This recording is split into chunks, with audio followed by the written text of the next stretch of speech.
قتادہ نے بیان کیا اور ان سے انس رضی اللہ عنہ نے کہ عرینہ کے کچھ لوگوں کو مدینہ کی آب و ہوا موافق نہیں آئی۔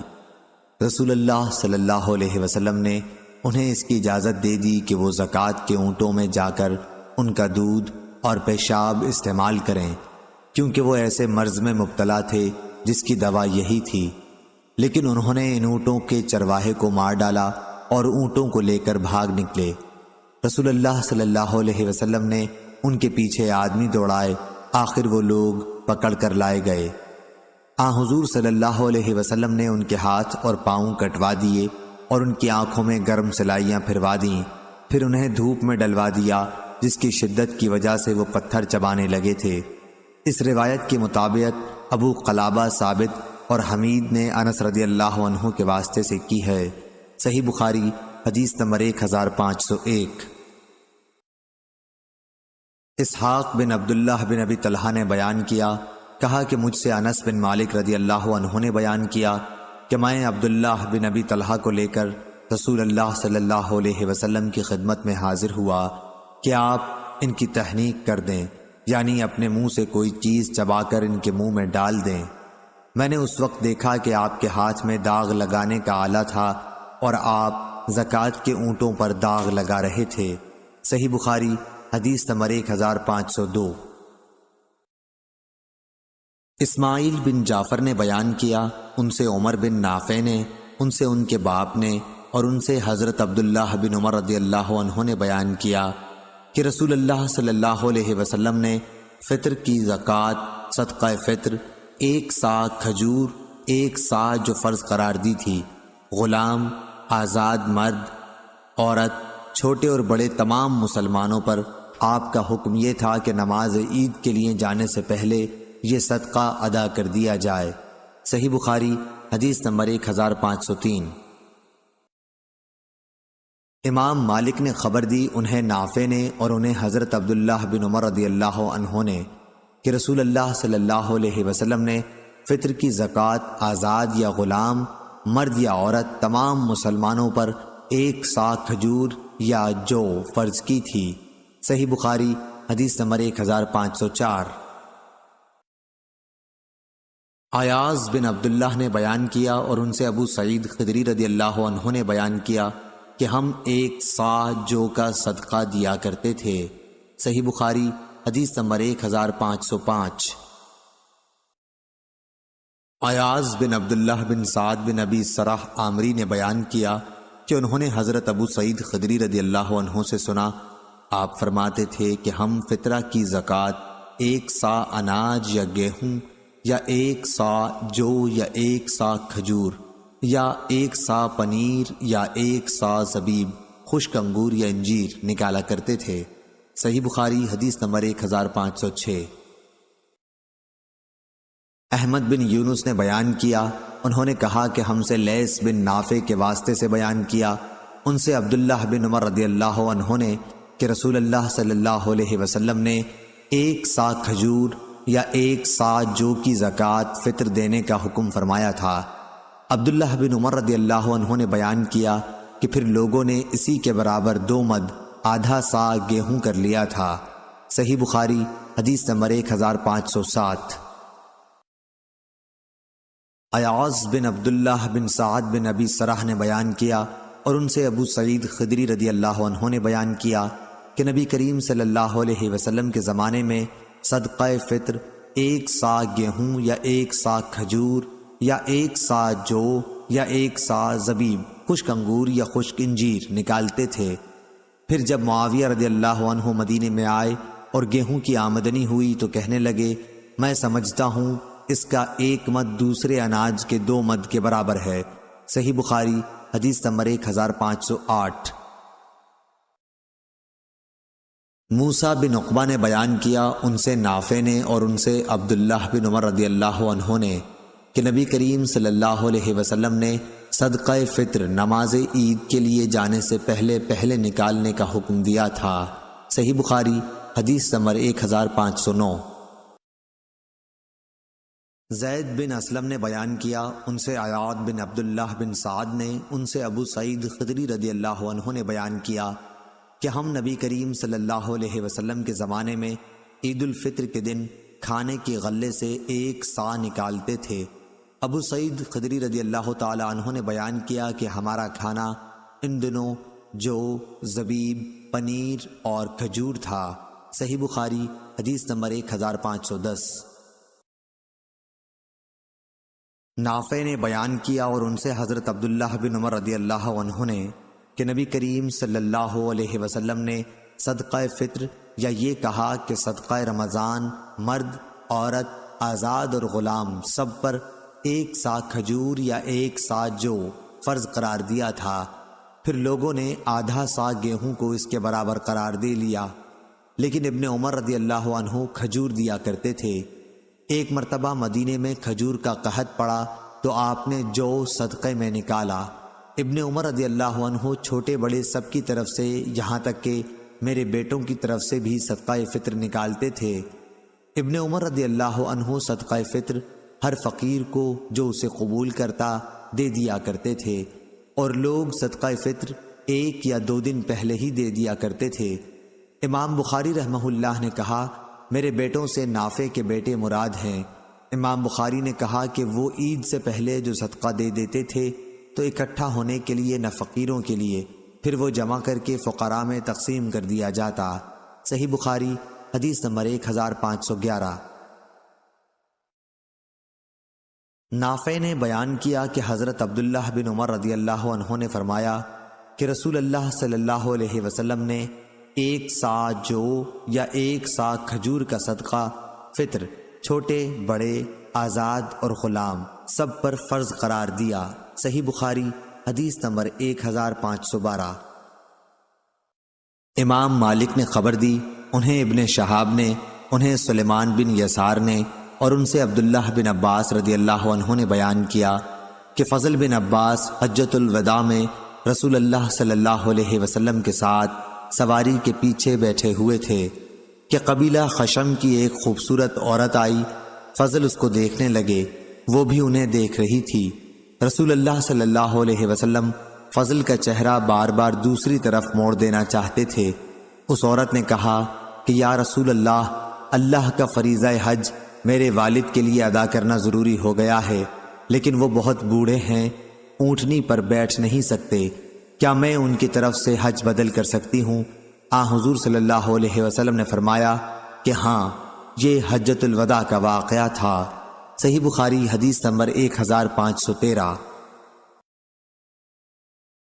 عبداللہ بن وہب نے خبر دی، انہیں یونس نے، انہیں ابن شہاب نے کہ سالم بن عبداللہ بن عمر رضی اللہ عنہ نے انہیں خبر دی، ان سے عبداللہ بن عمر نے فرمایا کہ میں نے رسول اللہ صلی اللہ علیہ وسلم کو ذوالحلیفہ میں دیکھا کہ اپنی سواری پر چڑھ رہے ہیں۔ پھر جب وہ سیدھی کھڑی ہوئی تو آپ صلی اللہ علیہ وسلم نے لبیک کہا۔ صحیح بخاری حدیث نمبر 1514۔ امام اوزائی نے بیان کیا، انہوں نے عطا بن ابی رباح سے سنا، وہ جابر بن عبداللہ انصاری رضی اللہ عنہ سے بیان کرتے تھے کہ رسول اللہ صلی اللہ علیہ وسلم نے ذوالحلیفہ سے احرام باندھا۔ جب سواری آپ کو لے کر سیدھی کھڑی ہو گئی، ابراہیم بن موسیٰ کی یہ حدیث ابن عباس اور انس رضی اللہ عنہم سے بھی مروی ہے۔ صحیح بخاری حدیث نمبر 1515۔ اور ابان نے کہا ہم سے مالک بن دینار نے بیان کیا، ان سے قاسم بن محمد نے، اور ان سے عائشہ رضی اللہ عنہا نے کہ نبی کریم صلی اللہ علیہ وسلم نے ان کے ساتھ ان کے بھائی عبد الرحمن کو بھیجا، اور انہوں نے عائشہ رضی اللہ عنہا کو تنعیم سے عمرہ کرایا اور پالان کی پچھلی لکڑی پر ان کو بٹھا لیا۔ حضرت عمر رضی اللہ عنہ نے فرمایا کہ حج کے لیے پالانے باندھو، کیونکہ یہ بھی ایک جہاد ہے۔ صحیح بخاری حدیث نمبر 1516۔ ثمامہ بن عبداللہ بن انس نے بیان کیا کہ حضرت انس رضی اللہ عنہ ایک پالان پر حج کے لیے تشریف لے گئے اور آپ بخیل نہیں تھے۔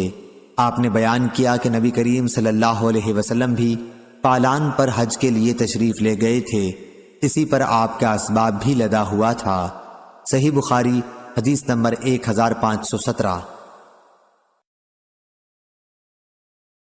قاسم بن محمد نے بیان کیا اور ان سے عائشہ رضی اللہ عنہا نے کہ انہوں نے کہا یا رسول اللہ، آپ لوگوں نے تو عمرہ کر لیا لیکن میں نہ کر سکی، اس لیے حضور صلی اللہ علیہ وسلم نے فرمایا عبد الرحمن اپنی بہن کو لے جا اور انہیں تنعیم سے عمرہ کرا لا۔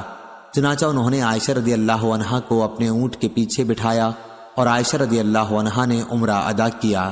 صحیح بخاری حدیث نمبر 1518۔ سعید بن مسیب نے بیان کیا اور ان سے ابو ہریرہ رضی اللہ عنہ نے کہ نبی کریم صلی اللہ علیہ وسلم سے کسی نے پوچھا کہ کون سا کام بہتر ہے؟ آپ صلی اللہ علیہ وسلم نے فرمایا کہ اللہ اور اس کے رسول پر ایمان لانا۔ پوچھا گیا کہ پھر اس کے بعد؟ آپ نے فرمایا کہ اللہ کے راستے میں جہاد کرنا۔ پھر پوچھا گیا کہ پھر اس کے بعد؟ آپ صلی اللہ علیہ وسلم نے فرمایا کہ حج مبرور۔ صحیح بخاری حدیث نمبر 1519۔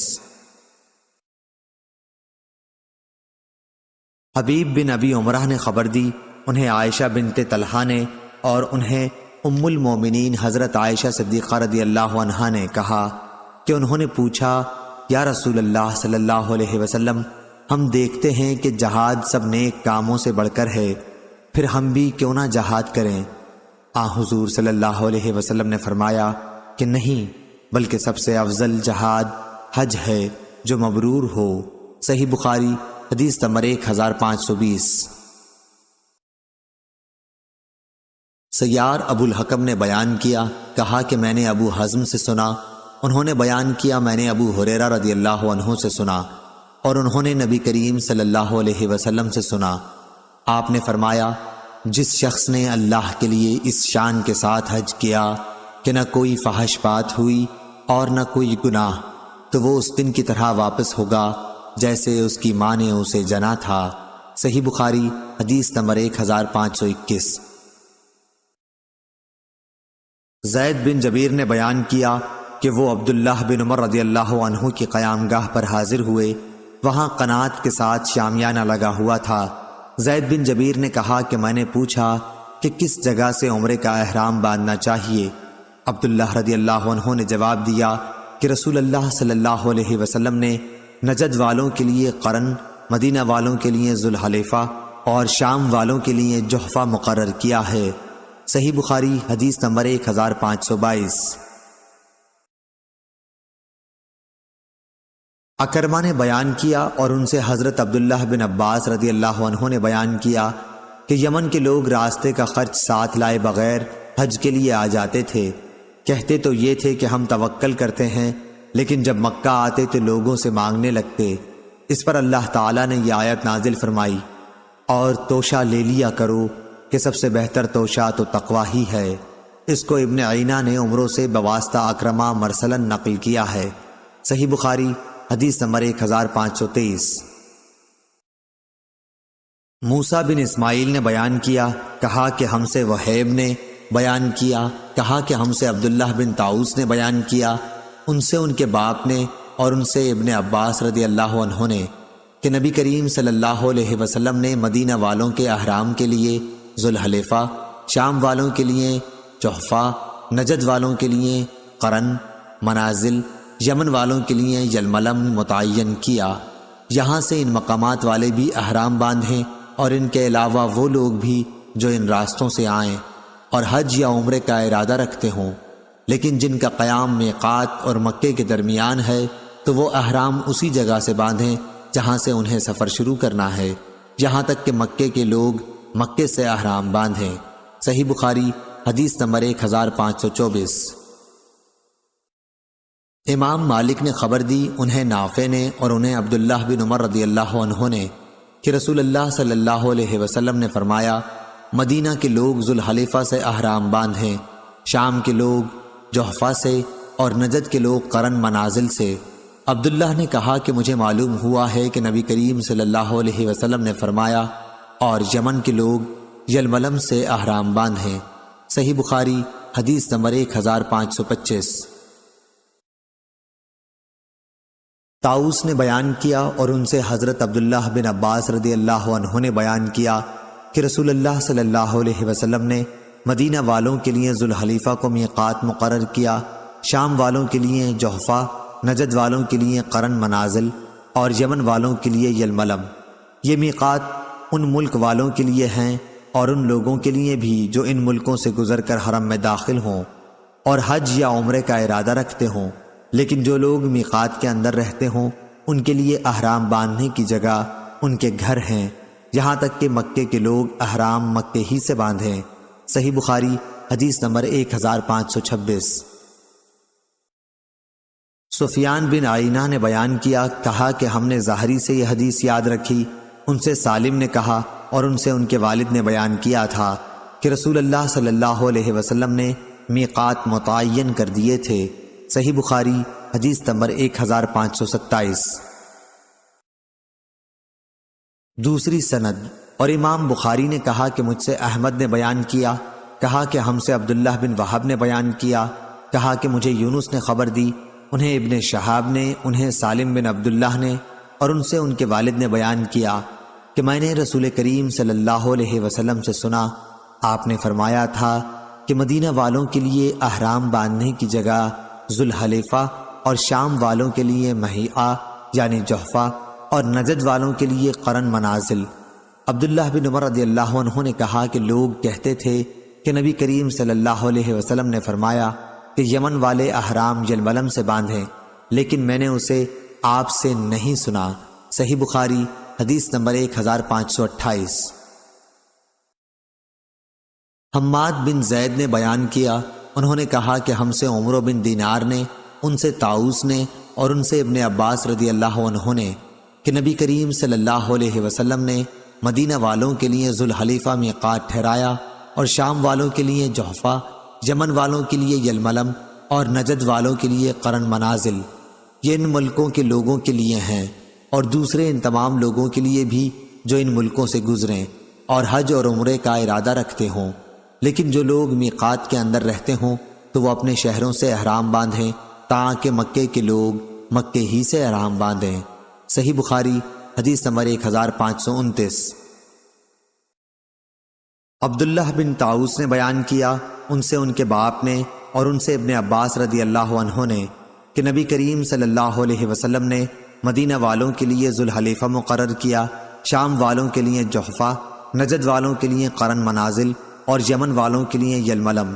یہ ان ملکوں کے باشندوں کے لیے میقات ہیں اور تمام ان دوسرے مسلمانوں کے لیے بھی جو ان ملکوں سے گزر کر آئیں اور حج اور عمرے کا ارادہ رکھتے ہوں، لیکن جو لوگ میقات کے اندر رہتے ہیں تو وہ احرام وہیں سے باندھیں جہاں سے سفر شروع کریں تاکہ مکے کے لوگ احرام مکے ہی سے باندھیں۔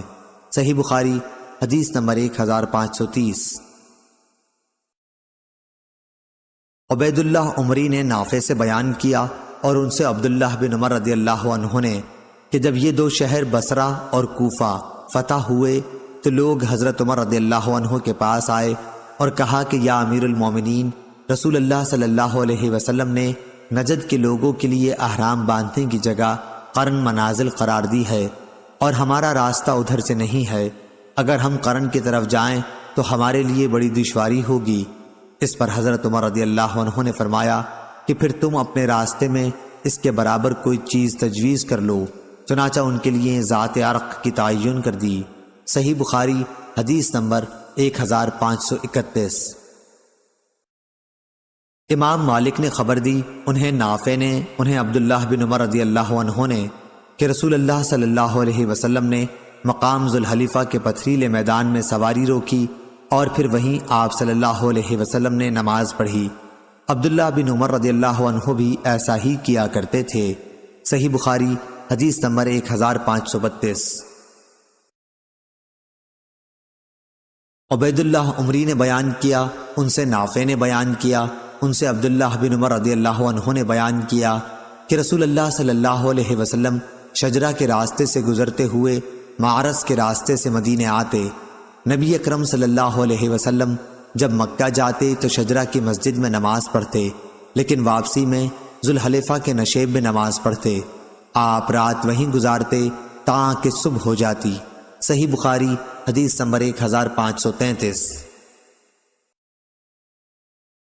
امام اوزائی نے بیان کیا، کہا کہ ہم سے یحییٰ بن ابی کثیر نے بیان کیا، ان سے اکرمہ نے بیان کیا، انہوں نے حضرت عبداللہ بن عباس رضی اللہ عنہ سے سنا، وہ بیان کرتے تھے کہ میں نے عمر رضی اللہ عنہ سے سنا، ان کا بیان تھا کہ میں نے رسول اللہ صلی اللہ علیہ وسلم سے وادی عقیق میں سنا، آپ نے فرمایا تھا کہ رات میرے پاس میرے رب کا ایک فرشتہ آیا اور کہا کہ اس مبارک وادی میں نماز پڑھ اور اعلان کر کہ عمرہ حج میں شریک ہو گیا۔ صحیح بخاری حدیث نمبر 1534۔ سالم بن عبداللہ بن عمر نے بیان کیا اور ان سے ان کے والد نے نبی کریم صلی اللہ علیہ وسلم کے حوالے سے کہ مارس کے قریب ذوالحلیفہ کے بطن وادی عقیق میں آپ صلی اللہ علیہ وسلم کو خواب دکھایا گیا، جس میں آپ سے کہا گیا تھا کہ آپ اس وقت بطحہ مبارکہ میں ہیں۔ موسیٰ بن عقبہ نے کہا کہ سالم نے ہم کو بھی وہاں ٹھہرایا، وہ اس مقام کو ڈھونڈ رہے تھے جہاں عبداللہ اونٹ بٹھایا کرتے تھے، یعنی جہاں حضرت صلی اللہ علیہ وسلم رات کو اترا کرتے تھے۔ وہ مقام اس مسجد کے نیچے کی طرف ہے جو نالے کے نشیب میں ہے۔ اترنے والوں اور راستے کے بیچوں بیچ وادی عقیق مدینے سے 4 میل بقیع کی جانب ہے۔ صحیح بخاری حدیث نمبر 1535۔ عطا بن ابی رباح نے خبر دی، انہیں صفوان بن یالی نے کہا کہ ان کے باپ یالی بن امیہ نے حضرت عمر رضی اللہ عنہ سے کہا کہ کبھی آپ مجھے نبی کریم صلی اللہ علیہ وسلم کو اس حال میں دکھائیے جب آپ پر وحی نازل ہو رہی ہو۔ انہوں نے بیان کیا کہ ایک بار رسول اللہ صلی اللہ علیہ وسلم جعرانہ میں اپنے اصحاب کی ایک جماعت کے ساتھ ٹھہرے ہوئے تھے کہ ایک شخص نے آ کر پوچھا، یا رسول اللہ صلی اللہ علیہ وسلم، اس شخص کے متعلق آپ کا کیا حکم ہے جس نے عمرے کا احرام اس طرح باندھا کہ اس کے کپڑے خوشبو میں بسے ہوئے ہوں؟ نبی کریم صلی اللہ علیہ وسلم اس پر تھوڑی دیر کے لیے چپ ہو گئے، پھر آپ پر وحی نازل ہوئی تو حضرت عمر رضی اللہ عنہ نے یعلی رضی اللہ عنہ کو اشارہ کیا۔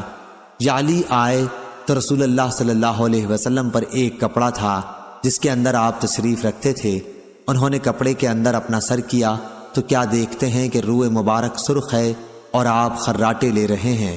پھر یہ حالت ختم ہوئی تو آپ نے فرمایا کہ وہ شخص کہاں ہے جس نے عمرے کے متعلق پوچھا تھا؟ شخص مذکور حاضر کیا گیا تو آپ نے فرمایا کہ جو خوشبو لگا رکھی ہے اسے 3 مرتبہ دھو لے اور اپنا جبہ اتار دے، عمرے میں بھی اسی طرح کر جس طرح حج میں کرتے ہو۔ میں نے عطا سے پوچھا کہ کیا حضور صلی اللہ علیہ وسلم کے 3 مرتبہ دھونے کے حکم سے پوری طرح صفائی مراد تھی؟ انہوں نے کہا کہ ہاں۔ صحیح بخاری حدیث نمبر 1536۔ سعید بن جبیر نے بیان کیا کہ ابن عمر رضی اللہ عنہ سادہ تیل استعمال کرتے تھے احرام کے باوجود۔ میں نے اس کا ذکر ابراہیم نخعی سے کیا تو انہوں نے فرمایا کہ تم ابن عمر رضی اللہ عنہ کی بات نقل کرتے ہو۔ صحیح بخاری حدیث نمبر 1537۔ اسود نے بیان کیا اور ان سے ام المومنین حضرت عائشہ صدیقہ رضی اللہ عنہا نے بیان کیا، رسول اللہ صلی اللہ علیہ وسلم محرم ہیں اور گویا میں آپ کی مانگ میں خوشبو کی چمک دیکھ رہی ہوں۔ صحیح بخاری حدیث نمبر 1538۔ امام مالک نے خبر دی، انہیں عبد الرحمن بن قاسم نے، انہیں ان کے والد نے اور ان سے نبی کریم صلی اللہ علیہ وسلم کی زوجہ مطہرہ حضرت عائشہ صدیقہ رضی اللہ عنہا نے فرمایا کہ جب رسول اللہ صلی اللہ علیہ وسلم احرام باندھتے تو میں آپ کے احرام کے لیے اور اسی طرح بیت اللہ کے طواف زیارت سے پہلے حلال ہونے کے لیے خوشبو لگایا کرتی تھی۔ صحیح بخاری حدیث نمبر 1539۔ عبداللہ بن وہب نے خبر دی، انہیں یونس نے، انہیں ابن شہاب نے، انہیں سالم نے اور ان سے ان کے والد نے فرمایا ہے کہ میں نے رسول اللہ صلی اللہ علیہ وسلم سے تلبید کی حالت میں لبیک کہتے سنا۔ صحیح بخاری حدیث نمبر 1540۔ موسیٰ بن عقبہ نے بیان کیا، انہوں نے کہا کہ میں نے سالم بن عبداللہ سے سنا، انہوں نے کہا کہ میں نے ابن عمر رضی اللہ عنہ سے سنا۔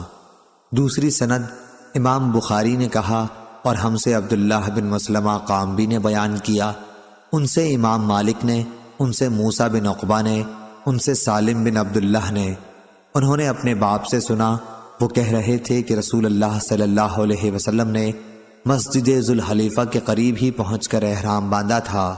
صحیح بخاری حدیث نمبر 1541۔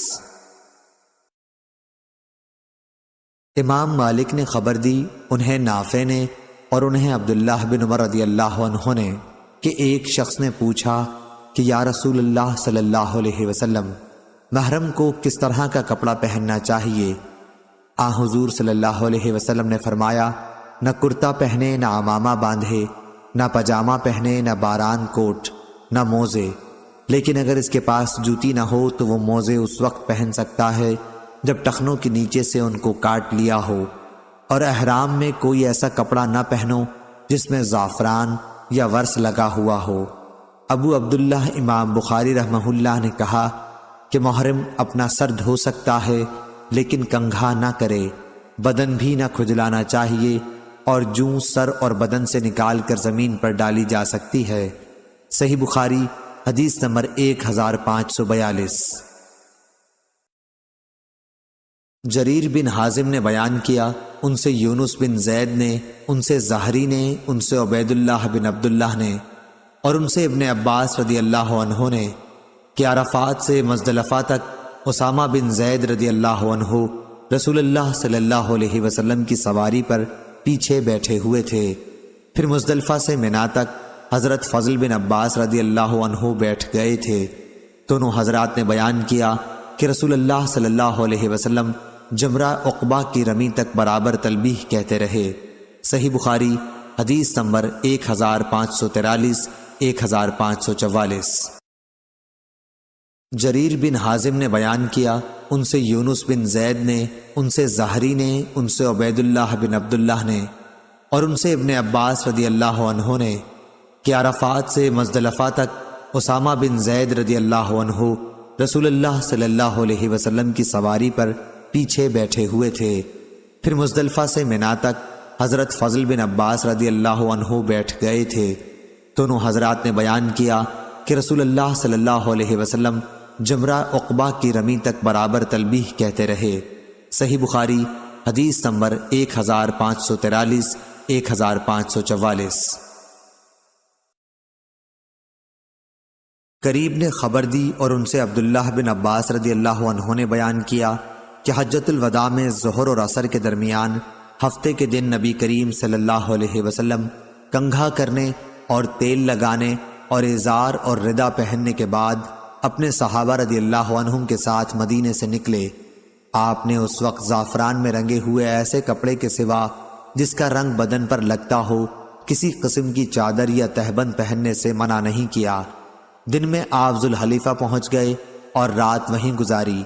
آپ سوار ہوئے اور بیدا سے آپ نے اور آپ کے ساتھیوں نے لبیک کہا اور احرام باندھا اور اپنے اونٹوں کو ہار پہنایا۔ ذی قعدہ کے مہینے میں اب 5 دن رہ گئے تھے۔ پھر آپ جب مکہ پہنچے تو ذی الحجہ کے 4 دن گزر چکے تھے۔ آپ نے بیت اللہ کا طواف کیا اور صفا اور مروہ کی سعی کی۔ آپ ابھی حلال نہیں ہوئے کیونکہ قربانی کے جانور آپ کے ساتھ تھے اور آپ نے ان کی گردن میں ہار ڈال دیا تھا۔ آپ حجون پہاڑ کے نزدیک مکے کے بالائی حصے میں اترے۔ حج کا احرام اب بھی باقی تھا۔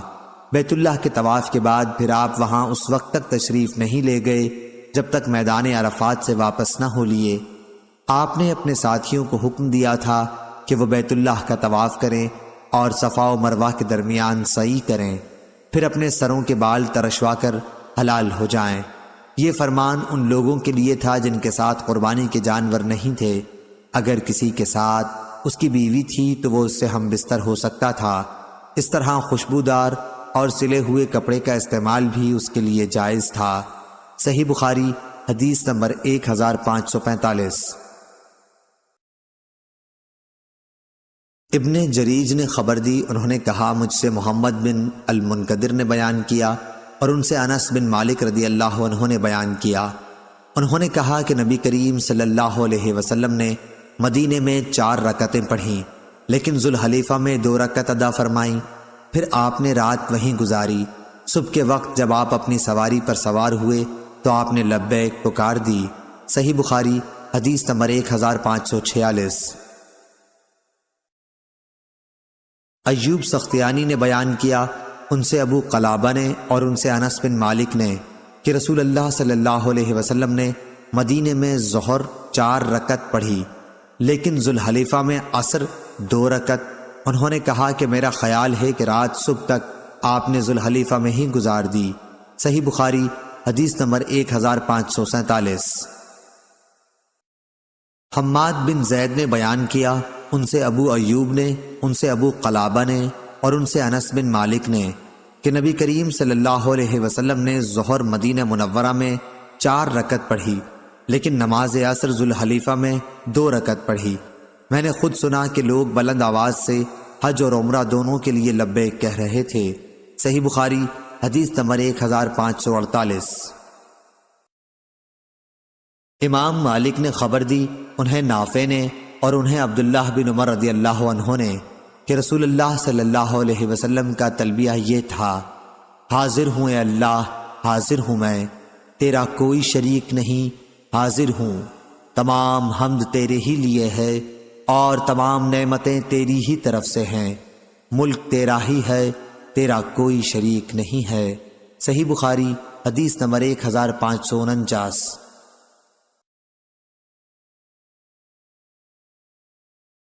سفیان ثوری نے اعمش سے بیان کیا، ان سے عمارہ نے، ان سے ابو عطیہ نے اور ان سے عائشہ رضی اللہ عنہا نے کہ میں جانتی ہوں کہ کس طرح نبی کریم صلی اللہ علیہ وسلم تلبیہ کہتے تھے۔ آپ تلبیہ یوں کہتے تھے، لبیک اللہم لبیک لا شریک لک لبیک ان الحمد والنعمت لک۔ ترجمہ گزر چکا ہے۔ اس کی مطابقت سفیان ثوری کی طرح ابو معاویہ نے اعمش سے بھی کی ہے۔ صحیح بخاری حدیث نمبر 1550۔ ایوب سختیانی نے بیان کیا، ان سے ابو قلابہ نے اور ان سے انس نے کہ رسول اللہ صلی اللہ علیہ وسلم نے مدینے میں، ہم بھی آپ کے ساتھ تھے، ظہر کی 4 رکعت پڑھی اور ذوالحلیفہ میں عصر کی نماز 2 رکعت۔ آپ رات کو وہیں رہے، صبح ہوئی تو مقام بیدا سے سواری پر بیٹھتے ہوئے اللہ تعالیٰ کی حمد، اس کی تسبیح اور تکبیر کہی، پھر حج اور عمرے کے لیے ایک ساتھ احرام باندھا اور لوگوں نے بھی آپ کے ساتھ دونوں کا ایک ساتھ احرام باندھا، یعنی قرآن کیا۔ جب ہم مکہ آئے تو آپ کے حکم سے جن لوگوں نے حج تمتع کا احرام باندھا تھا ان سب نے احرام کھول دیا، پھر 8ویں تاریخ میں سب نے حج کا احرام باندھا۔ انہوں نے کہا کہ نبی کریم صلی اللہ علیہ وسلم نے اپنے ہاتھ سے کھڑے ہو کر بہت سے اونٹ نہر کیے۔ حضور اکرم صلی اللہ علیہ وسلم نے عید الاضحیٰ کے دن مدینہ میں 2 چت کبرے سینگوں والے مینڈھے ذبح کیے تھے۔ ابو عبداللہ امام بخاری نے کہا کہ بعض لوگ اس حدیث کو یوں روایت کرتے ہیں ایوب سے، انہوں نے ایک شخص سے، انہوں نے انس سے۔ صحیح بخاری حدیث نمبر 1551۔ صالح بن کیسان نے خبر دی، انہیں نافع نے اور ان سے ابن عمر رضی اللہ عنہ نے کہ جب رسول اللہ صلی اللہ علیہ وسلم کو لے کر آپ کی سواری پوری طرح کھڑی ہو گئی تو آپ نے اس وقت لبیک پکارا۔ صحیح بخاری حدیث نمبر 1552۔ ایوب سختیانی نے نافع سے بیان کیا، انہوں نے کہا کہ عبداللہ بن عمر رضی اللہ عنہ جب ذوالحلیفہ میں صبح کی نماز پڑھ چکے تو اپنی اونٹنی پر پالان لگانے کا حکم فرمایا۔ سواری لائی گئی تو آپ اس پر سوار ہوئے اور جب وہ آپ کو لے کر کھڑی ہو گئی تو آپ کھڑے ہو کر قبلہ رو ہو گئے اور پھر لبیک کہنا شروع کیا تاکہ حرم میں داخل ہو گئے۔ وہاں پہنچ کر آپ نے لبیک کہنا بند کر دیا، پھر ذی طویٰ میں تشریف لا کر رات وہیں گزارتے، صبح ہوتی تو نماز پڑھتے اور غسل کرتے، پھر مکے میں داخل ہوتے۔ آپ یقین کے ساتھ یہ جانتے تھے کہ رسول اللہ صلی اللہ علیہ وسلم نے بھی اسی طرح کیا تھا۔ عبد الوارث کی طرح اس حدیث کو اسماعیل نے بھی ایوب سے روایت کیا، اس میں غسل کا ذکر ہے۔ صحیح بخاری حدیث نمبر 1553۔ نافع نے بیان کیا کہ حضرت عبداللہ بن عمر رضی اللہ عنہ جب مکے جانے کا ارادہ کرتے تھے پہلے خوشبو کے بغیر تیل استعمال کرتے، اس کے بعد مسجد ذوالحلیفہ میں تشریف لاتے، یہاں صبح کی نماز پڑھتے، پھر سوار ہوتے۔ جب اونٹنی آپ کو لے کر پوری طرح کھڑی ہو جاتی تو احرام باندھتے، پھر فرماتے کہ میں نے رسول اللہ صلی اللہ علیہ وسلم کو اسی طرح کرتے دیکھا تھا۔ صحیح بخاری حدیث نمبر 1554۔ مجاہد نے بیان کیا، کہا کہ ہم عبداللہ بن عباس رضی اللہ عنہ کی خدمت میں حاضر تھے۔ لوگوں نے دجال کا ذکر کیا کہ حضور صلی اللہ علیہ وسلم نے فرمایا ہے کہ اس کی دونوں آنکھوں کے درمیان کافر لکھا ہوا ہوگا۔ تو ابن عباس رضی اللہ عنہ نے فرمایا کہ میں نے تو یہ نہیں سنا، ہاں آپ نے یہ فرمایا تھا کہ گویا میں موسیٰ علیہ السلام کو دیکھ رہا ہوں کہ جب آپ نالے میں اترے تو لبیک کہہ رہے ہیں۔ صحیح بخاری حدیث نمبر 1555۔ امام مالک نے ابن شہاب سے خبر دی، انہیں عروہ بن زبیر نے، ان سے نبی کریم کی زوجہ مطہرہ حضرت عائشہ رضی اللہ عنہا نے بیان کیا کہ ہم حجۃ الوداع میں نبی کریم صلی اللہ علیہ وسلم کے ساتھ روانہ ہوئے۔ پہلے ہم نے عمرے کا احرام باندھا، لیکن نبی کریم صلی اللہ علیہ وسلم نے فرمایا کہ جس کے ساتھ قربانی ہو تو اسے عمرے کے ساتھ حج کا بھی احرام باندھ لینا چاہیے۔ ایسا شخص درمیان میں حلال نہیں ہو سکتا، بلکہ حج اور عمرہ دونوں سے ایک ساتھ حلال ہوگا۔ میں بھی مکہ آئی تھی، اس وقت میں حائضہ ہو گئی، اس لیے نہ بیت اللہ کا طواف کر سکی اور نہ صفا اور مروہ کی سعی۔ میں نے اس کے متعلق نبی کریم صلی اللہ علیہ وسلم سے شکوہ کیا تو آپ نے فرمایا کہ اپنا سر کھول ڈال، کنگھا کر اور عمرہ چھوڑ کر حج کا احرام باندھ لے۔ چنانچہ میں نے ایسا ہی کیا۔ پھر جب ہم حج سے فارغ ہو گئے تو رسول اللہ صلی اللہ علیہ وسلم نے مجھے میرے بھائی عبد الرحمن بن ابی بکر کے ساتھ تنعیم بھیجا۔ میں نے وہاں سے عمرے کا احرام باندھا اور عمرہ ادا کیا۔ حضور صلی اللہ علیہ وسلم نے فرمایا کہ یہ تمہارے اس عمرے کے بدلے میں ہے جسے تم نے چھوڑ دیا تھا۔ حضرت عائشہ رضی اللہ عنہا نے بیان کیا کہ لوگوں نے حجۃ الوداع میں صرف عمرے کا احرام باندھا تھا، وہ بیت اللہ کا طواف، صفا اور مروہ کی سعی کر کے حلال ہو گئے۔ پھر منا سے واپس ہونے پر دوسرا طواف یعنی طواف الزیارہ کیا، لیکن جن لوگوں نے حج اور عمرے کا ایک ساتھ احرام باندھا تھا انہوں نے صرف ایک ہی طواف کیا یعنی طواف الزیارہ کیا۔ صحیح بخاری حدیث نمبر 1556۔ عطا بن ابی رباح نے بیان کیا کہ جابر رضی اللہ عنہ نے فرمایا نبی کریم صلی اللہ علیہ وسلم نے علی رضی اللہ عنہ کو حکم دیا تھا کہ وہ اپنے احرام پر قائم رہیں۔ انہوں نے سراقہ کا قول بھی ذکر کیا تھا۔ صحیح بخاری حدیث نمبر 1557۔ سلیم بن حیان نے بیان کیا، انہوں نے کہا کہ میں نے مروان اصفر سے سنا اور ان سے انس بن مالک نے بیان کیا تھا کہ حضرت علی رضی اللہ عنہ یمن سے نبی کریم صلی اللہ علیہ وسلم کی خدمت میں حاضر ہوئے تو آپ نے پوچھا کہ کس طرح کا احرام باندھا ہے؟ انہوں نے کہا کہ جس طرح کا حضور صلی اللہ علیہ وسلم نے باندھا ہو۔ اس پر آپ صلی اللہ علیہ وسلم نے فرمایا کہ اگر میرے ساتھ قربانی نہ ہوتی تو میں حلال ہو جاتا۔ اور محمد بن ابی بکر نے ابن جریج سے یوں روایت کیا کہ نبی کریم صلی اللہ علیہ وسلم نے دریافت فرمایا، علی تم نے کس چیز کا احرام باندھا ہے؟ انہوں نے عرض کی، نبی کریم صلی اللہ علیہ وسلم نے جس کا احرام باندھا ہو اسی کا میں نے بھی باندھا ہے۔ حضور صلی اللہ علیہ وسلم نے فرمایا کہ پھر قربانی کر اور اپنی اسی حالت پر احرام جاری رکھ۔ صحیح بخاری حدیث نمبر 1558۔ سفیان سوری نے بیان کیا، ان سے قیس بن مسلم نے، ان سے طارق بن شہاب نے اور ان سے ابو موسیٰ اشعری رضی اللہ عنہ نے کہ مجھے نبی کریم صلی اللہ علیہ وسلم نے میری قوم کے پاس یمن بھیجا تھا۔ جب حجۃ الوداع کے موقع پر میں آیا تو آپ سے بطحا میں ملاقات ہوئی۔ آپ نے دریافت فرمایا کہ کس کا احرام باندھا ہے؟ میں نے عرض کی کہ حضور صلی اللہ علیہ وسلم نے جس کا باندھا ہو۔ آپ نے پوچھا کیا تمہارے ساتھ قربانی ہے؟ میں نے عرض کی کہ نہیں، اس لیے آپ نے مجھے حکم دیا کہ میں بیت اللہ کا طواف اور صفا اور مروہ کی سعی کروں۔ اس کے بعد آپ نے احرام کھول دینے کے لیے فرمایا۔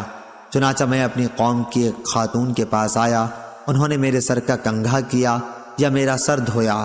پھر حضرت عمر رضی اللہ عنہ کا زمانہ آیا تو آپ نے فرمایا کہ اگر ہم اللہ کی کتاب پر عمل کریں تو وہ یہ حکم دیتی ہے کہ حج اور عمرہ پورا کرو۔ اللہ تعالیٰ فرماتا ہے اور حج اور عمرہ پورا کرو اللہ کی رضا کے لیے۔ اور اگر ہم حضور صلی اللہ علیہ وسلم کی سنت کو لیں تو حضور صلی اللہ علیہ وسلم نے اس وقت تک احرام نہیں کھولا جب تک آپ نے قربانی سے فراغت نہیں حاصل فرمائی۔ صحیح بخاری حدیث نمبر 1559۔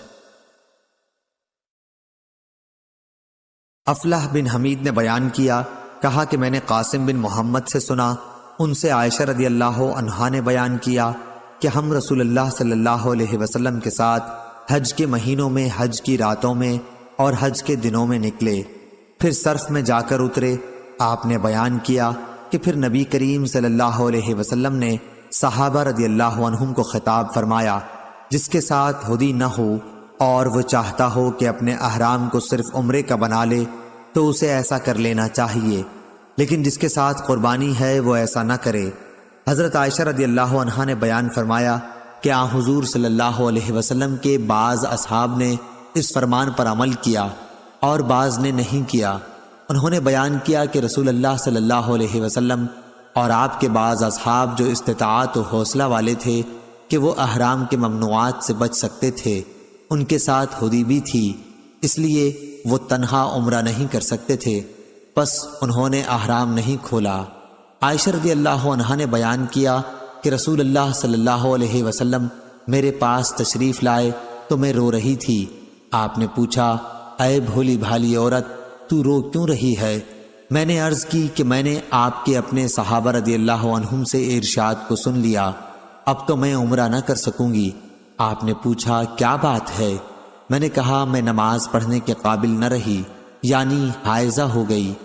آپ نے فرمایا، کوئی حرج نہیں، آخر تم بھی تو آدم کی بیٹیوں کی طرح ایک عورت ہو، اور اللہ نے تمہارے لیے بھی وہ مقدر کیا ہے جو تمام عورتوں کے لیے کیا ہے، اس لیے عمرہ چھوڑ کر حج کرتی رہ، اللہ تعالیٰ تمہیں جلد ہی عمرے کی توفیق دے دے گا۔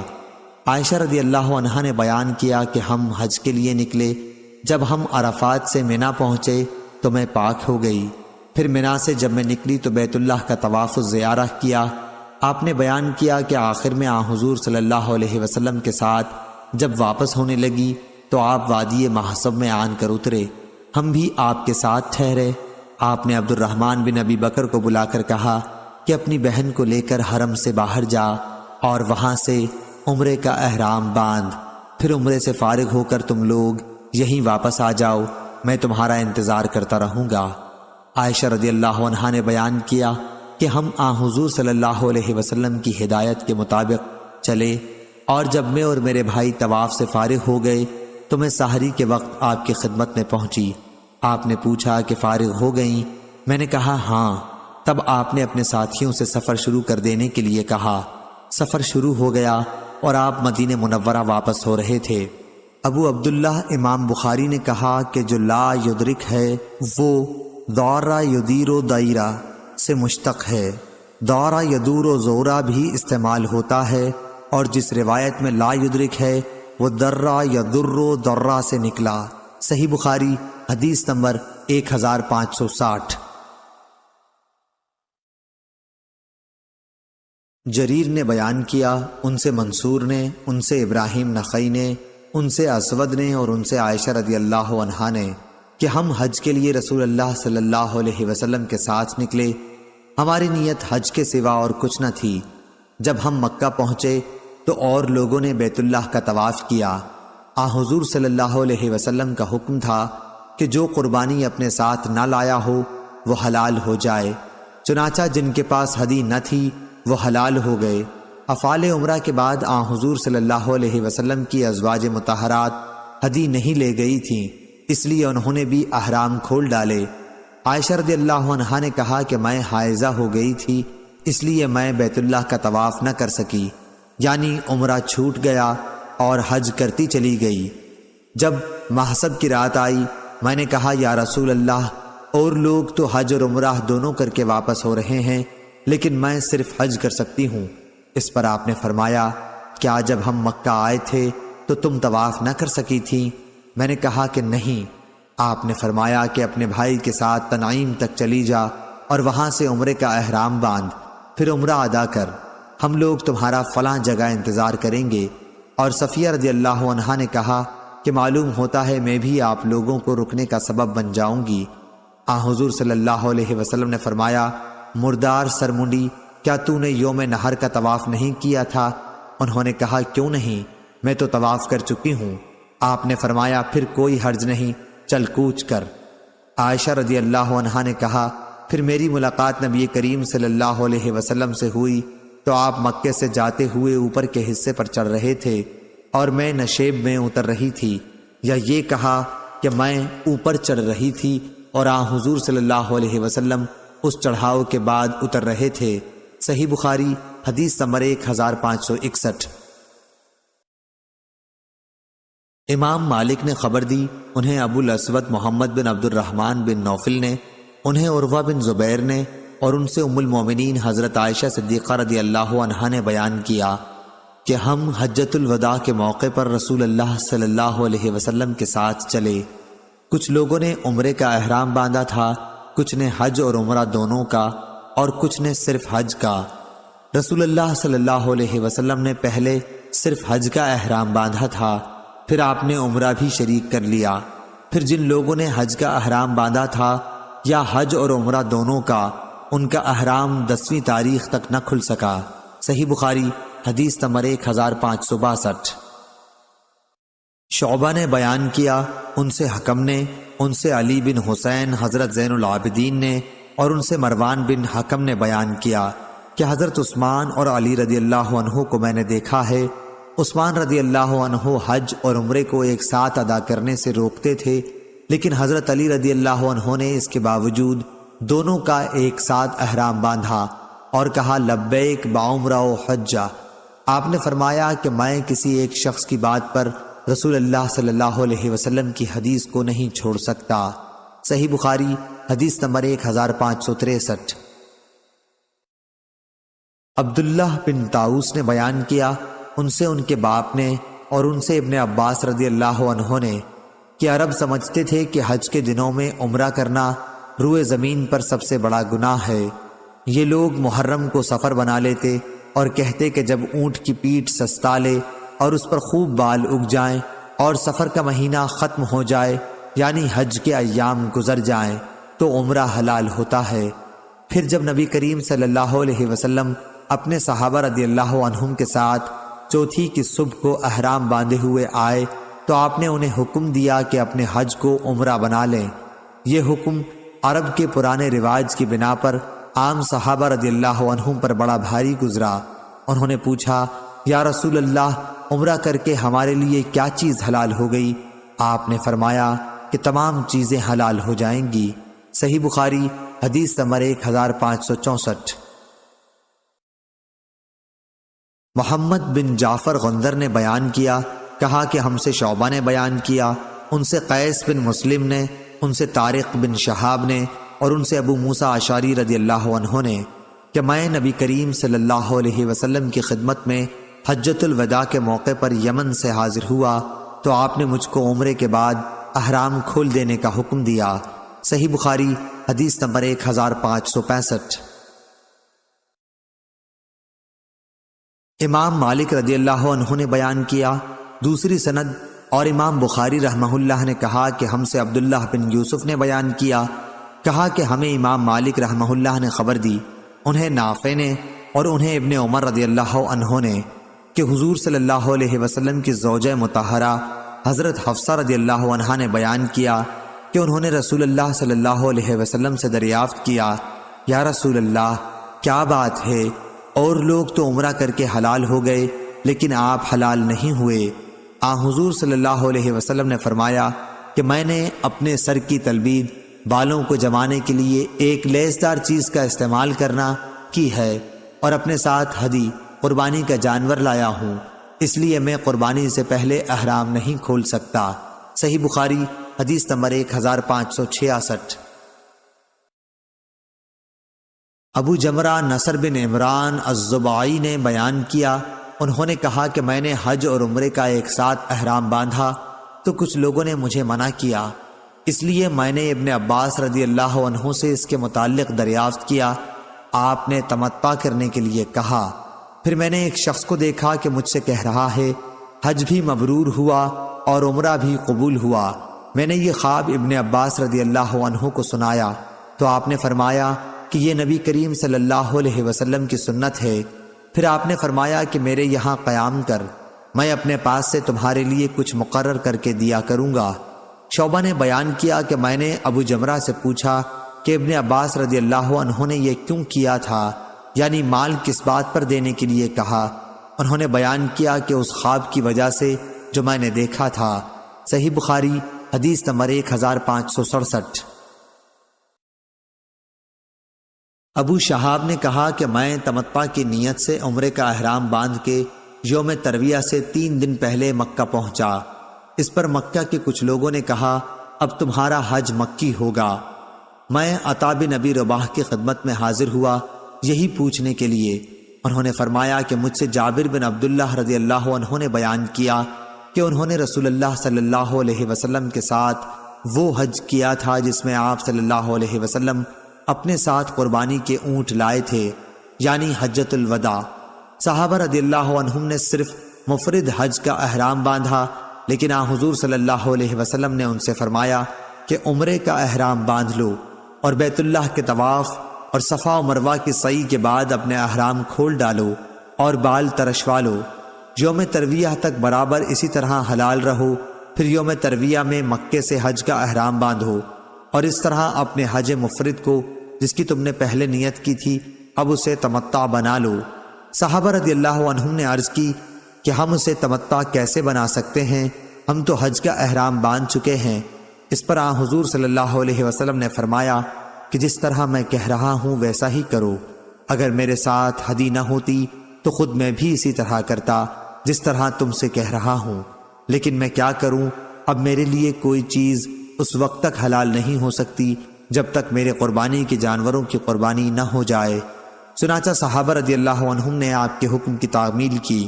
ابو عبداللہ امام بخاری رحمہ اللہ نے کہا ابو شہاب کی اس حدیث کے سوا اور کوئی مرفوع حدیث مروی نہیں ہے۔ صحیح بخاری حدیث نمبر 1568۔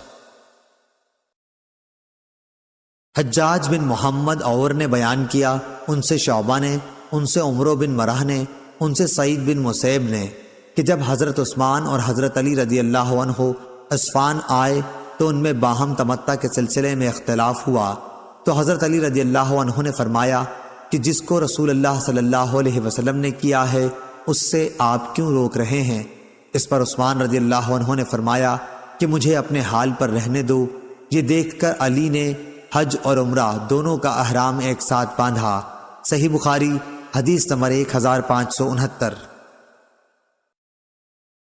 حماد بن زید نے بیان کیا، ان سے ایوب سختیانی نے کہا کہ میں نے مجاہد سے سنا، انہوں نے کہا کہ ہم سے جابر بن عبداللہ رضی اللہ عنہ نے بیان کیا، انہوں نے کہا کہ جب ہم رسول اللہ صلی اللہ علیہ وسلم کے ساتھ آئے تو ہم نے حج کی لبیک پکاری، پھر رسول اللہ صلی اللہ علیہ وسلم نے ہمیں حکم دیا تو ہم نے اسے عمرہ بنا لیا۔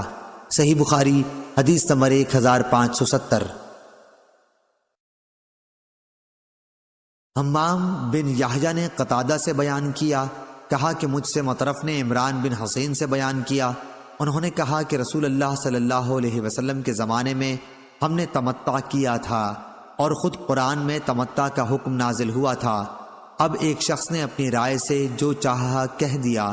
صحیح بخاری حدیث نمبر 1571۔ عثمان بن غیاث نے بیان کیا، ان سے اکرمہ نے، ان سے ابن عباس رضی اللہ عنہ نے، ابن عباس رضی اللہ عنہ سے حج میں تمتع کے متعلق پوچھا گیا، آپ نے فرمایا کہ حجۃ الوداع کے موقع پر مہاجرین، انصار، نبی کریم صلی اللہ علیہ وسلم کے ازواج اور ہم سب نے احرام باندھا تھا۔ جب ہم مکہ گئے تو رسول اللہ صلی اللہ علیہ وسلم نے فرمایا کہ اپنے احرام کو حج اور عمرہ دونوں کے لیے کر لو، لیکن جو لوگ قربانی کا جانور اپنے ساتھ لائے ہیں وہ عمرہ کرنے کے بعد حلال نہیں ہوں گے۔ چنانچہ ہم نے بیت اللہ کا طواف اور صفا و مروہ کی سعی کر لی تو اپنا احرام کھول ڈالا، اور ہم اپنی بیویوں کے پاس گئے اور سلے ہوئے کپڑے پہنے۔ آپ نے فرمایا تھا کہ جس کے ساتھ قربانی کا جانور ہے وہ اس وقت تک حلال نہیں ہو سکتا جب تک ہدی اپنی جگہ نہ پہنچ لے، یعنی قربانی نہ ہو لے۔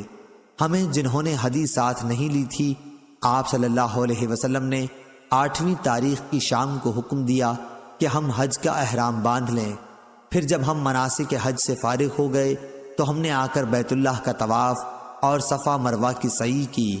پھر ہمارا حج پورا ہو گیا اور اب قربانی ہم پر لازم ہوئی، جیسا کہ اللہ تعالیٰ کا ارشاد ہے، جسے قربانی کا جانور میسر ہو تو وہ قربانی کرے، اور اگر کسی کو قربانی کی طاقت نہ ہو تو 3 روزے حج میں اور 7 دن گھر واپس ہونے پر رکھے۔ قربانی میں بکری بھی کافی ہے، تو لوگوں نے حج اور عمرہ دونوں عبادتیں ایک ہی سال میں ایک ساتھ ادا کیں، کیونکہ اللہ تعالیٰ نے خود اپنی کتاب میں یہ حکم نازل کیا تھا، اور رسول اللہ صلی اللہ علیہ وسلم نے اس پر خود عمل کر کے تمام لوگوں کے لیے جائز قرار دیا تھا۔ البتہ مکے کے باشندوں کا اس سے استثناء ہے، کیونکہ اللہ تعالیٰ کا فرمان ہے، یہ حکم ان لوگوں کے لیے ہے جن کے گھر والے مسجد الحرام کے پاس رہنے والے نہ ہوں۔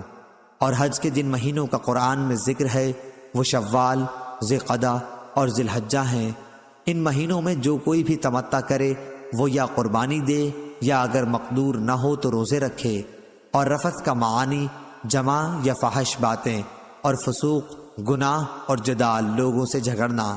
صحیح بخاری حدیث نمبر 1572۔ ایوب سختیانی نے خبر دی، انہیں نافع نے، انہوں نے بیان کیا کہ جب عبداللہ بن عمر رضی اللہ عنہ حرم کی سرحد کے قریب پہنچتے تو تلبیہ کہنا بند کر دیتے، رات ذی طوا میں گزارتے، صبح کی نماز وہیں پڑھتے اور غسل کرتے، پھر مکے میں داخل ہوتے۔ آپ بیان کرتے تھے کہ نبی کریم صلی اللہ علیہ وسلم بھی اسی طرح کیا کرتے تھے۔ صحیح بخاری حدیث نمبر 1573۔ عبید اللہ عمری نے بیان کیا، ان سے نافع نے ابن عمر رضی اللہ عنہ سے بیان کیا، آپ رضی اللہ عنہ نے فرمایا کہ نبی کریم صلی اللہ علیہ وسلم نے ذی طوا میں رات گزاری، پھر جب صبح ہوئی تو آپ مکے میں داخل ہوئے۔ ابن عمر رضی اللہ عنہ بھی اسی طرح کرتے تھے۔ صحیح بخاری حدیث نمبر 1574۔ امام مالک رحمہ اللہ نے بیان کیا، ان سے نافع نے اور ان سے ابن عمر رضی اللہ عنہ نے کہ رسول اللہ صلی اللہ علیہ وسلم مکے میں بلند گھاٹی یعنی جنت المعلیٰ کی طرف سے داخل ہوتے اور نکلتے ثنیہ سفلی کی طرف سے یعنی نیچے کی گھاٹی باب شبیکہ کی طرف سے۔ صحیح بخاری حدیث نمبر 1575۔ یحییٰ قطان نے بیان کیا، ان سے عبید اللہ عمری نے، ان سے نافع نے اور ان سے عبداللہ بن عمر رضی اللہ عنہ نے کہ رسول اللہ صلی اللہ علیہ وسلم ثنیہ علیہ یعنی مقام قدا کی طرف سے داخل ہوتے جو بطحہ میں ہے، اور ثنیہ سفلی کی طرف سے نکلتے تھے یعنی نیچے والی گھاٹی کی طرف سے۔ صحیح بخاری حدیث نمبر 1576۔ سفیان بن عینہ نے بیان کیا، ان سے ہشام بن عروہ نے، ان سے ان کے والد نے، ان سے عائشہ رضی اللہ عنہا نے کہ جب رسول اللہ صلی اللہ علیہ وسلم مکہ میں تشریف لائے تو اوپر کی بلند جانب سے شہر کے اندر داخل ہوئے اور مکے سے واپس جب گئے تو نیچے کی طرف سے نکل گئے۔ صحیح بخاری حدیث نمبر 1577۔ ابو اسامہ نے بیان کیا، انہوں نے کہا کہ ہم سے ہشام بن عروہ نے بیان کیا، ان سے ان کے والد عروہ بن زبیر نے اور ان سے عائشہ رضی اللہ عنہا نے کہ نبی کریم صلی اللہ علیہ وسلم فتح مکہ کے موقع پر شہر میں قدا کی طرف سے داخل ہوئے اور قدا کی طرف سے نکلے جو مکے کے بلند جانب ہے۔ صحیح بخاری حدیث نمبر 1578۔ عمرو بن حارث نے خبر دی، انہیں ہشام بن عروہ نے، انہیں ان کے والد عروہ بن زبیر نے اور انہیں عائشہ رضی اللہ عنہا نے کہ نبی کریم صلی اللہ علیہ وسلم فتح مکہ کے موقع پر داخل ہوتے وقت مکے کے بالائی علاقے قدا سے داخل ہوئے۔ ہشام نے بیان کیا کہ عروہ اگرچہ قدا اور قدا دونوں طرف سے داخل ہوتے تھے لیکن اکثر قدا سے داخل ہوتے کیونکہ یہ راستہ ان کے گھر سے قریب تھا۔ صحیح بخاری حدیث نمبر 1579۔ عروہ نے بیان کیا کہ نبی کریم صلی اللہ علیہ وسلم فتح مکہ کے موقع پر مکے کے بالائی علاقے قدا کی طرف سے داخل ہوتے لیکن عروہ اکثر قدا کے طرف سے داخل ہوتے تھے کیونکہ یہ راستہ ان کے گھر سے قریب تھا۔ صحیح بخاری حدیث نمبر 1580۔ ہشام نے اپنے باپ سے بیان کیا، انہوں نے بیان کیا کہ نبی کریم صلی اللہ علیہ وسلم فتح مکہ کے موقع پر قدا سے داخل ہوتے تھے، اور وہ خود اگرچہ دونوں طرف سے قدا اور قدا داخل ہوتے، لیکن اکثر آپ قدا کی طرف سے داخل ہوتے تھے کیونکہ یہ راستہ ان کے گھر سے قریب تھا۔ ابو عبداللہ امام بخاری رحمہ اللہ نے کہا کہ قدا اور قدا دو مقامات کے نام ہیں۔ صحیح بخاری حدیث نمبر 1581۔ عمرو بن دینار نے خبر دی، کہا کہ میں نے جابر بن عبداللہ رضی اللہ عنہ سے سنا، انہوں نے بیان کیا کہ زمانہ جاہلیت میں جب کعبے کی تعمیر ہوئی تو نبی کریم صلی اللہ علیہ وسلم اور عباس رضی اللہ عنہ بھی پتھر اٹھا کر لا رہے تھے۔ عباس رضی اللہ عنہ نے نبی کریم صلی اللہ علیہ وسلم سے کہا کہ اپنا تہبند اتار کر کاندھے پر ڈال لو تاکہ پتھر اٹھانے میں تکلیف نہ ہو۔ حضور صلی اللہ علیہ وسلم نے ایسا کیا تو ننگے ہوتے ہی بے ہوش ہو کر آپ زمین پر گر پڑے اور آپ کی آنکھیں آسمان کی طرف لگ گئیں۔ آپ کہنے لگے میرا تہبند دے دو، پھر آپ صلی اللہ علیہ وسلم نے اسے مضبوط باندھ لیا۔ صحیح بخاری حدیث نمبر 1582۔ عبداللہ بن عمر رضی اللہ عنہ نے خبر دی اور انہیں نبی کریم صلی اللہ علیہ وسلم کی پاک بیوی حضرت عائشہ صدیقہ رضی اللہ عنہا نے کیا حضور صلی اللہ علیہ وسلم نے ان سے فرمایا، کیا تجھے معلوم ہے جب تیری قوم نے کعبے کی تعمیر کی تو بنیاد ابراہیم کو چھوڑ دیا تھا؟ میں نے عرض کیا یا رسول اللہ، پھر آپ بنیاد ابراہیم پر اس کو کیوں نہیں بنا دیتے؟ آپ نے فرمایا اگر تمہاری قوم کا زمانہ کفر سے بالکل نزدیک نہ ہوتا تو میں بے شک ایسا کر دیتا۔ عبداللہ بن عمر رضی اللہ عنہ نے کہا کہ اگر عائشہ صدیقہ رضی اللہ عنہا نے یہ بات رسول اللہ صلی اللہ علیہ وسلم سے سنی ہے اور یقیناً حضرت عائشہ رضی اللہ عنہا سچی ہیں تو میں سمجھتا ہوں یہی وجہ تھی جو حضرت صلی اللہ علیہ وسلم حتیم سے متصل جو دیواروں کے کونے ہیں ان کو نہیں چومتے تھے، کیونکہ خانہ کعبہ ابراہیمی بنیادوں پر پورا نہ ہوا تھا۔ صحیح بخاری حدیث نمبر 1583۔ اشعث نے بیان کیا، ان سے اسود بن یزید نے اور ان سے ام المومنین حضرت عائشہ صدیقہ رضی اللہ عنہا نے بیان کیا کہ میں نے رسول اللہ صلی اللہ علیہ وسلم سے پوچھا کہ کیا حتیم بھی بیت اللہ میں داخل ہے؟ آپ صلی اللہ علیہ وسلم نے فرمایا کہ ہاں۔ پھر میں نے پوچھا کہ پھر لوگوں نے اسے کعبے میں کیوں نہیں شامل کیا؟ آپ صلی اللہ علیہ وسلم نے جواب دیا کہ تمہاری قوم کے پاس خرچ کی کمی پڑ گئی تھی۔ پھر میں نے پوچھا کہ یہ دروازہ کیوں اونچا بنایا؟ آپ نے فرمایا کہ یہ بھی تمہاری قوم ہی نے کیا تاکہ جسے چاہیں اندر آنے دیں اور جسے چاہیں روک دیں۔ اگر تمہاری قوم کی جاہلیت کا زمانہ تازہ نہ ہوتا اور مجھے اس کا خوف نہ ہوتا کہ ان کے دل بگڑ جائیں گے تو اس حتیم کو بھی میں کعبے میں شامل کر دیتا اور کعبے کا دروازہ زمین کے برابر کر دیتا۔ صحیح بخاری حدیث نمبر 1584۔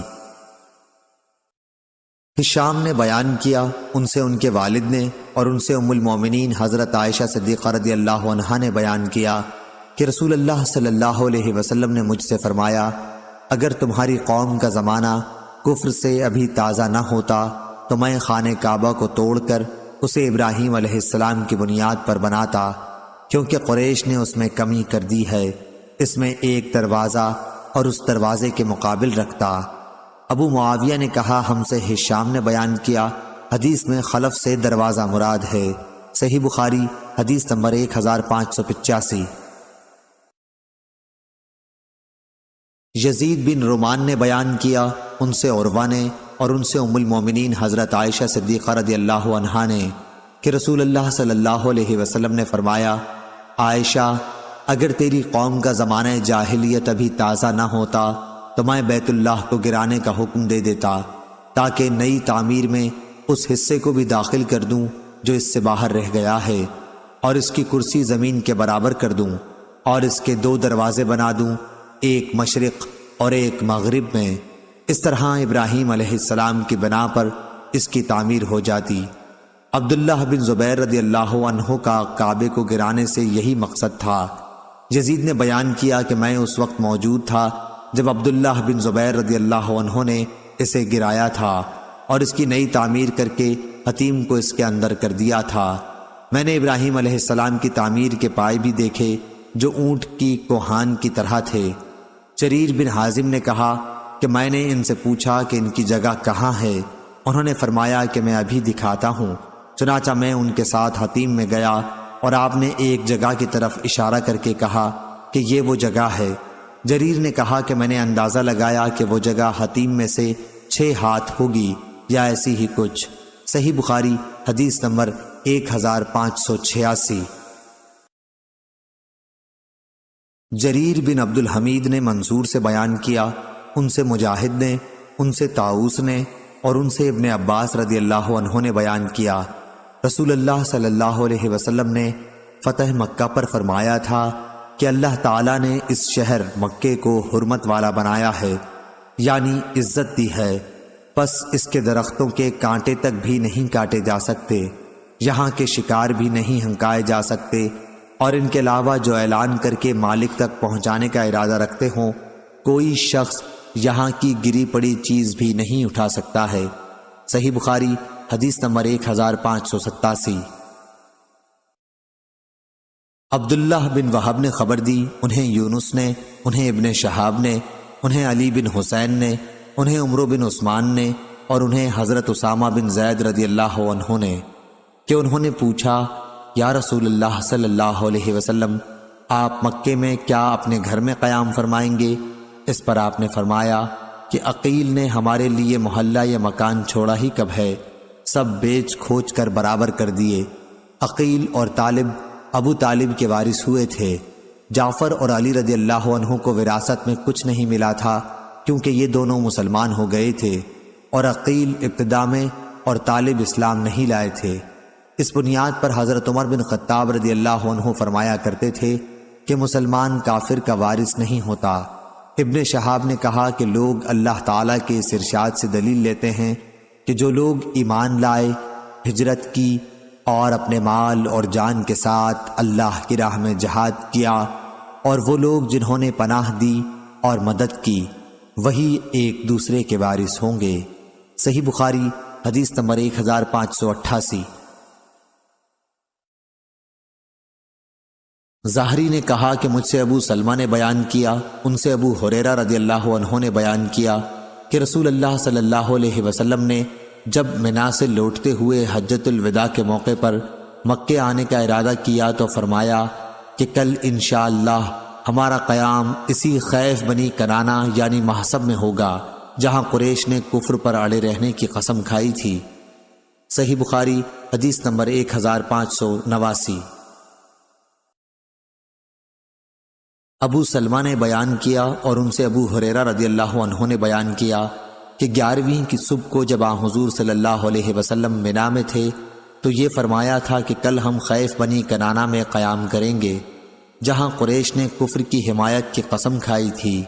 آپ کی مراد محصب سے تھی کیونکہ یہیں قریش اور کنانہ نے بنو ہاشم اور بنو عبد المطلب یا راوی نے بنو المطلب کہا کے خلاف حلف اٹھایا تھا کہ جب تک وہ نبی کریم صلی اللہ علیہ وسلم کو ان کے حوالے نہ کر دیں ان کے ہاں بیاہ شادی نہ کریں گے اور نہ ان سے خرید و فروخت کریں گے۔ اور سلامہ بن روح نے عقیل اور یحییٰ بن ضحاک سے روایت کیا، ان سے امام اوزائی نے بیان کیا کہ مجھے ابن شہاب نے خبر دی، انہوں نے اپنی روایت میں بنو ہاشم اور بنو المطلب کہا۔ ابو عبداللہ امام بخاری نے کہا کہ بنو المطلب زیادہ صحیح ہے۔ صحیح بخاری حدیث نمبر 1590۔ زیادہ بن سعد نے بیان کیا، ان سے ظاہری نے بیان کیا، ان سے سعید بن مسیب نے بیان کیا اور ان سے ابو ہریرہ رضی اللہ عنہ نے کہ نبی کریم صلی اللہ علیہ وسلم نے فرمایا کہ کعبے کو 2 پتلی پنڈلیوں والا ایک حقیر حبشی تباہ کر دے گا۔ صحیح بخاری حدیث نمبر 1591۔ لیث نے بیان کیا، ان سے عقیل نے، ان سے ابن شہاب نے، ان سے عروہ نے اور ان سے عائشہ رضی اللہ عنہا نے بیان کیا۔ دوسری سند امام بخاری رحمہ اللہ نے کہا اور مجھ سے محمد بن مقاتل نے بیان کیا، انہوں نے کہا کہ مجھے عبداللہ بن مبارک نے خبر دی، انہوں نے کہا کہ ہمیں محمد بن ابی حفصہ نے خبر دی، انہیں زہری نے، انہیں عروہ نے، اور ان سے ام المومنین حضرت عائشہ صدیقہ رضی اللہ عنہا نے بیان فرمایا کہ رمضان کے روزے فرض ہونے سے پہلے مسلمان عاشورہ کا روزہ رکھتے تھے۔ عاشورہ ہی کے دن جاہلیت میں کعبے پر غلاف چڑھایا جاتا تھا، پھر جب اللہ تعالیٰ نے رمضان فرض کر دیا تو رسول اللہ صلی اللہ علیہ وسلم نے لوگوں سے فرمایا کہ اب جس کا جی چاہے عاشورہ کا روزہ رکھے، جس کا جی چاہے چھوڑ دے۔ صحیح بخاری حدیث نمبر 1592۔ ابراہیم بن طہمان نے بیان کیا، ان سے حجاج بن حجاج اسلمی نے، ان سے قتادہ نے، ان سے عبداللہ بن ابی عتبہ نے، اور ان سے ابو سعید خدری رضی اللہ عنہ نے، اور ان سے نبی کریم صلی اللہ علیہ وسلم نے فرمایا بیت اللہ کا حج اور عمرہ یاجوج اور ماجوج کے نکلنے کے بعد بھی ہوتا رہے گا۔ عبداللہ بن ابی عتبہ کے ساتھ اس حدیث کو ابان اور عمران نے قتادہ سے روایت کیا، اور عبد الرحمن نے شعبہ کے واسطے سے یوں بیان کیا کہ قیامت اس وقت تک قائم نہیں ہوگی جب تک بیت اللہ کا حج بند نہ ہو جائے۔ امام بخاری نے کہا کہ پہلی روایت زیادہ راویوں نے بیان کی ہے، اور قتادہ نے عبداللہ بن عتبہ سے سنا، اور عبداللہ نے ابو سعید خدری رضی اللہ عنہ سے سنا۔ صحیح بخاری حدیث نمبر 1593۔ ابو وائل نے بیان کیا، کہا کہ میں شیبہ کی خدمت میں حاضر ہوا۔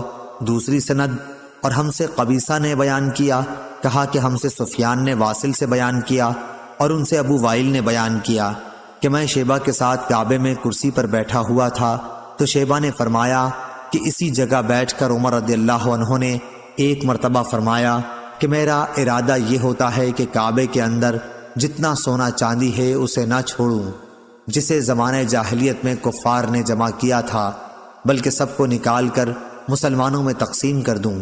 میں نے عرض کی کہ آپ کے ساتھیوں حضرت صلی اللہ علیہ وسلم اور ابو بکر رضی اللہ عنہ نے تو ایسا نہیں کیا۔ انہوں نے فرمایا کہ میں بھی انہی کی پیروی کر رہا ہوں، اسی لیے میں اس کو ہاتھ نہیں لگاتا۔ صحیح بخاری حدیث نمبر 1594۔ ابن ابی ملیکہ نے بیان کیا، ان سے عبداللہ بن عباس رضی اللہ عنہ نے، اور ان سے نبی کریم صلی اللہ علیہ وسلم نے فرمایا گویا میری نظروں کے سامنے وہ پتلی ٹانگوں والا سیاہ آدمی ہے جو خانہ کعبہ کے ایک ایک پتھر کو اکھاڑ پھینکے گا۔ صحیح بخاری حدیث نمبر 1595۔ لیث بن سعد نے بیان کیا، ان سے یونس نے، ان سے ابن شہاب نے، ان سے سعید بن مسیب نے کہ ابو ہریرہ رضی اللہ عنہ نے کہا کہ رسول اللہ صلی اللہ علیہ وسلم نے فرمایا کہ کعبے کو 2 پتلی پنڈلیوں والا حبشی خراب کرے گا۔ صحیح بخاری حدیث نمبر 1596۔ سفیان سوری نے خبر دی، انہیں اعمش نے، انہیں ابراہیم نے، انہیں عابس نے، انہیں ربیعہ نے کہ حضرت عمر رضی اللہ عنہ حجر اسود کے پاس آئے اور اسے بوسہ دیا اور فرمایا میں خوب جانتا ہوں کہ تو صرف ایک پتھر ہے، نہ کسی کو نقصان پہنچا سکتا ہے نہ نفع۔ اگر رسول اللہ صلی اللہ علیہ وسلم کو تجھے بوسہ دیتے ہوئے میں نہ دیکھتا تو میں بھی کبھی تجھے بوسہ نہ دیتا۔ صحیح بخاری حدیث نمبر 1597۔ لیث بن سعد نے بیان کیا، ان سے ابن شہاب نے، ان سے سالم نے، اور ان سے ان کے باپ نے بیان کیا کہ رسول اللہ صلی اللہ علیہ وسلم اور اسامہ بن زید اور بلال و عثمان بن ابی طلحہ چاروں خانہ کعبہ کے اندر گئے اور اندر سے دروازہ بند کر لیا۔ پھر جب دروازہ کھولا تو میں پہلا شخص تھا جو اندر گیا۔ میری ملاقات بلال سے ہوئی۔ میں نے پوچھا کیا نبی کریم صلی اللہ علیہ وسلم نے اندر نماز پڑھی ہے؟ انہوں نے بتلایا کہ ہاں، دونوں یمنی ستونوں کے درمیان آپ نے نماز پڑھی ہے۔ صحیح بخاری حدیث نمبر 1598۔ موسیٰ بن عقبہ نے خبر دی، انہیں نافع نے کہ حضرت عبداللہ بن عمر رضی اللہ عنہ جب کعبے کے اندر داخل ہوتے تو سامنے کی طرف چلتے اور دروازہ پیٹھ کی طرف چھوڑ دیتے۔ آپ اسی طرح چلتے رہتے اور جب سامنے کی دیوار تقریباً 3 ہاتھ رہ جاتی تو نماز پڑھتے تھے۔ اس طرح آپ اس جگہ نماز پڑھنے کا اہتمام کرتے جس کے متعلق بلال رضی اللہ عنہ سے معلوم ہوا تھا کہ رسول اللہ صلی اللہ علیہ وسلم نے وہیں نماز پڑھی تھی، لیکن اس میں کوئی حرج نہیں، کعبے میں جس جگہ بھی کوئی چاہے نماز پڑھ لے۔ صحیح بخاری حدیث نمبر 1599۔ اسماعیل بن ابی خالد نے خبر دی، انہیں عبداللہ بن ابی اوفا نے، کہ رسول اللہ صلی اللہ علیہ وسلم نے عمرہ کیا تو آپ نے کعبے کا طواف کر کے مقام ابراہیم کے پیچھے 2 رکعتیں پڑھیں۔ آپ کے ساتھ کچھ لوگ تھے جو آپ کے اور لوگوں کے درمیان آڑ بنے ہوئے تھے۔ ان میں سے ایک صاحب نے ابن ابی اوفا سے پوچھا، کیا رسول اللہ صلی اللہ علیہ وسلم کعبے کے اندر تشریف لے گئے تھے؟ تو انہوں نے بتایا کہ نہیں۔ صحیح بخاری حدیث نمبر 1600۔